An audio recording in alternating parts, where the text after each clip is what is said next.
Live o'yinini o'ynaganimda bunchalik qiynalmagan bo'lar edim. Paslari ham ajoyib. Birinchi bo'lib gol o'tkazib yubordim, ha.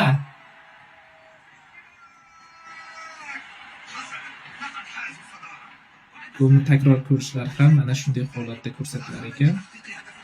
Rafinha o'tib ketmoqda. Zarba ajoyib. Rafinha.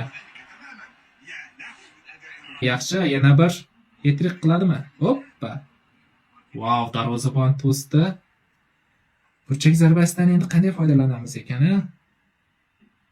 Burchak zarbasidan ko'tarib beramiz futbolchilarimizga, Adamsdan pas beramiz va zarba. Gol. Yaxshi ishlamoqda. Sones.